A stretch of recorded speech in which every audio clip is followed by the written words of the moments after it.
Hello hello, bienvenue dans mon atelier. Aujourd'hui nous allons découvrir une nouvelle collection proposée par Stampin' Up à partir du 2 novembre 2021. Il s'agit d'une collection, je dirais, assez intemporelle, mais qui tombe plutôt bien avant ces fêtes de fin d'année.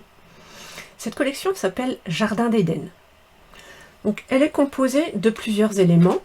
Le premier, c'est évidemment un set de tampons. Ce que j'aime particulièrement, c'est déjà, il y a des messages en français, et puis vous connaissez mon amour pour la nature, il y a de magnifiques branchages, feuillages,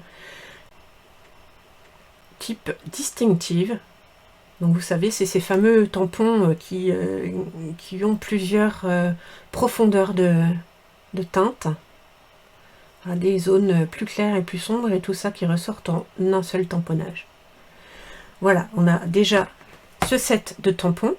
Évidemment, qui dit set de tampons dit poinçons assortis. Donc, ils ont prévu les poinçons assortis.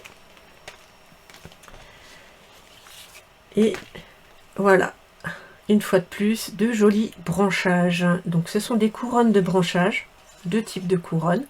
Une petite branche en solo qui pourrait être utilisée n'importe où. Une découpe étiquette avec des feuillages à chaque extrémité. Et une belle bordure feuille avec une ligne de surpiqûre pour un effet supplémentaire. Voilà, ce que j'aime bien, c'est que ceci vraiment peut être utilisé avec n'importe quelle autre collection set de tampons de chez Stampin' Up. Il n'y a pas de poinçon qui soit spécifique à ce set de tampons. Donc je trouve ça très polyvalent. Voilà, j'aime beaucoup ce côté nature. Ces deux articles de cette nouvelle collection, ce sont des articles en avant-première, c'est-à-dire qu'ils vont être en vente ensuite au mini-catalogue de janvier à juin 2022. La suite, il s'agit d'exclusivité. Ce sont des articles qui sont mis en vente à partir du 2 novembre jusqu'à épuisement des stocks. Donc ce sont des produits bien exclusifs à cette sortie de la collection. Donc, on a en premier lieu des gemmes du jardin. Donc, je trouve superbe. On a des petits gemmes en forme d'œil de chat ici en couleur soyeuse succulente avec des jolis reflets roses. Et ici des gemmes en forme de petits cristaux qui sont eux en couleur épinette enivrante avec des reflets roses et verts superbes. La caméra ne leur rend pas justice, je pense que vous verrez mieux sur les photos des futures créations. Voilà, premier article exclusif. Ensuite, il s'agit de papier. Alors, ils ont sorti ce qu'ils appellent le papier coton. Donc, c'est un ensemble de 10 feuilles de papier coton et moi, je trouve que ça ressemble un peu au papier de soie pour les emballages. C'est peut-être un tout petit peu plus épais, mais ça reste voilà, extrêmement fin, avec une jolie texture. Il y a un côté un tout petit peu plus brillant que l'autre. Et je pense qu'il y a moyen de faire des choses sympas, des effets froissés, des belles découpes avec les poinçons. On a 5 feuilles de couleur soyeuse succulente et 5 feuilles de couleur épinette enivrante. Alors c'est rigolo parce que quand les Incolor sont sortis, je me disais épinette enivrante, je vois pas trop comment on va pouvoir l'utiliser.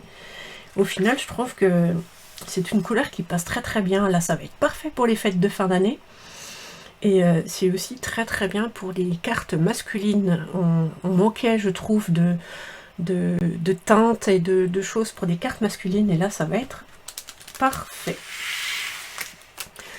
Voilà, le papier coton. Et enfin, une collection de papier.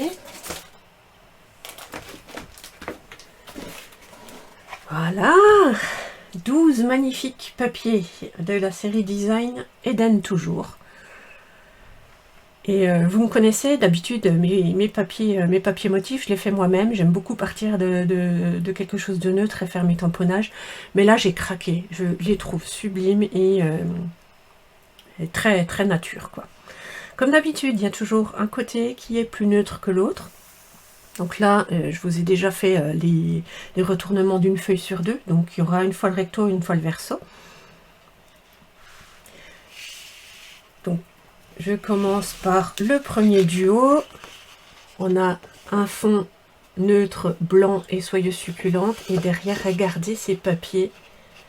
Donc toujours soyeuse succulente, épinette enivrante. Et on a de la dorure.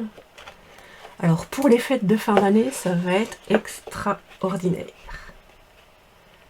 Voilà pour les deux premiers papiers. La suite, encore un papier neutre en blanc avec des motifs épinette enivrante. Et le recto en soyeuse succulente, de jolies feuilles et de la dorure. Voilà. Je ne sais pas si on voit très bien, mais franchement, les couleurs sont divines. Oh, c'est pas pour rien que ça s'appelle Jardin d'Éden. Voilà pour les deux suivantes. Ça, j'adore. C'est tout bête parce que c'est typiquement un fond qu'on peut faire soi-même. Vous savez, avec de l'encre et une brosse à dents. J'adore. Et puis, au recto, il y avait ces jolis branchages avec des branches dorées. Voilà. La suite, un verso neutre en soyeuse succulente et un recto blanc avec des branchages soyeuses succulentes et des petites feuilles dorées. Vraiment magnifique. Ensuite, regardez ce camailleux qui va de soyeuse succulente vers épinette enivrante. Ça va faire des jolis fonds de cartes, ça. Ou même, je pense, des coupes avec le die, ça va être chouette. Donc ça, c'est le verso et le recto, des branchages. Et puis, je sais pas si on voit très bien, mais il y a quelques petits points de dorure un peu dispersés. Je pense que là, c'est très léger, mais du coup, c'est subtil, c'est très beau. On ne le voit pas à l'écran, je vous montrerai ça sur des réalisations. Et enfin, celui-ci, où là, on a des petits chevrons comme ça sur un fond soyeuse succulente et un papier très doré. Celui-là, vraiment, ça fait très fête de fin d'année, je trouve. Là, ça brille, hein, ça brille beaucoup. Voilà. Bah écoutez, moi j'ai littéralement craqué sur cette collection. Déjà, ce sont des couleurs que j'aime, c'est la nature, c'est magnifique. Et puis, je pense que je vais me régaler. Ça tombe à point nommé là, pour faire mes petites boîtes, mes petits ballotins chocolat pour la famille à Noël. Ça va être nickel. Voilà, dites-moi ce que vous en pensez, qu'est-ce que vous préférez, qu'est-ce qui vous interpelle. Si les produits vous intéressent, je suis à votre écoute. Si vous n'avez pas de démonstratrice, évidemment, je peux vous accompagner dans vos achats et puis vous conseiller si nécessaire. Je serais ravie de passer un peu de temps avec vous et vous guider. Voilà, je vous souhaite bon scrap et je vous dis à tout bientôt. Ciao, ciao!